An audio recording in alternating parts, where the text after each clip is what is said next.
हमारी कहानी है सीधे का मुंह कुत्ता चाटे। माँ जी क्या है? जब भी ऑफिस से आकर किचन में जाती हूँ तो इतना फैला हुआ मूड़ा हो जाता है। कितना बर्तन पड़े हैं सिंक में, गैस पर दूध फैला हुआ है, सब्जी के छिलके अभी तक स्लिप पर पड़ी है, बाथरूम में टॉयलेट पोटी के कपड़े अभी तक पड़े हैं। सुहानी को जब से आकर थोड़ा आराम चाहती हूँ मैं, वो भी नहीं मिल पाता है। मेरा सर फट जा रहा है। गुस्से में बहू रानी सास को खरी खोटी सुनाई जा रही थी।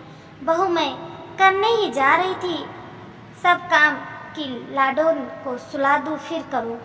अब ये पाँव चलने लगी है, एक जगह नहीं रहती, मेरे पीछे पीछे भागती है, रोती है, जमीन पर लेट जाती है। ऐसे में लाडो को रोते हुए नहीं देख पाती, इसलिए इसको सोने का इंतज़ार करती हूँ। 2-4 दिन से ये सो ही नहीं रही है। जल्दी जल्दी दूध बनाना पड़ता है, इसलिए थोड़ा बहुत फैल जाता है। अभी कर दूंगी साफ। सोने वाली है लाडो। सास गोद में ली पोती को सुलाने का प्रयास कर रही है। आपसे कोई काम ठीक से नहीं होता माँ जी। अच्छा, बुलाया आपको गांव से, सोचा था कि आप आ जाएंगी तो सुहानी को संभाल लेंगी, घर के काम कर लेंगी, मैं सुकून से जॉब कर लूँगी। पर आपने तो पूरा घर ही मरीजों सा बना दिया है।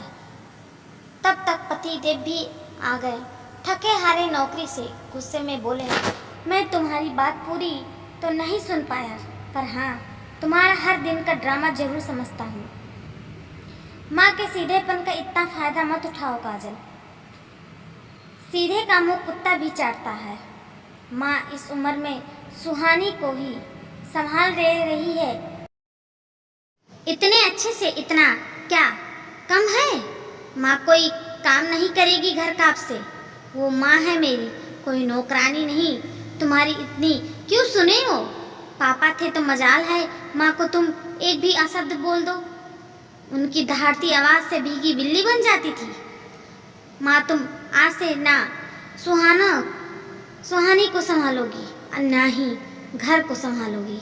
आप गांव भैया भाभी के पास चली जाओ, वो आपको सही मायने में सास का दर्जा देती हैं। बेटा रुपेश माँ से बोला, लल्ला बहू पर गुस्सा मत हो, थकी हारी आती है, सुबह की गई, कुछ कह दिया तो क्या हुआ? मैं चली गई तो मेरी लाडो को कौन देखेगा? बोल। आपकी इस सिधाई से ही तो सर पर चढ़कर बोल रही है ये। आप नहीं थी तब ये दे रही थी आया को 10,000 रुपये, जिसमें पूरे दिन सुहानी भीगी पड़ी रहती थी। हर 10 दिन में बीमार होती थी।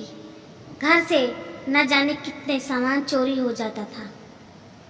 अकल ठिकाने आ जाएगी अब।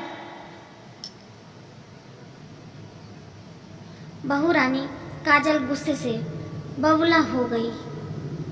सुहानी को सास के गोद से उठाने लगी।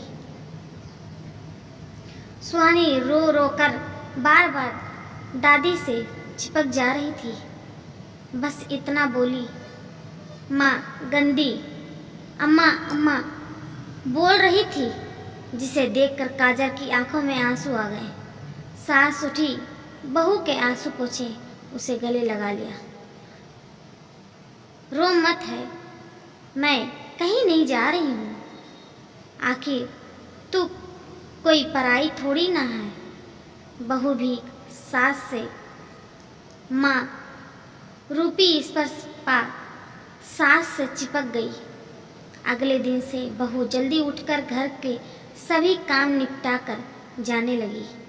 एक काम वाली भी रख ली गई थी घर में सफाई के लिए।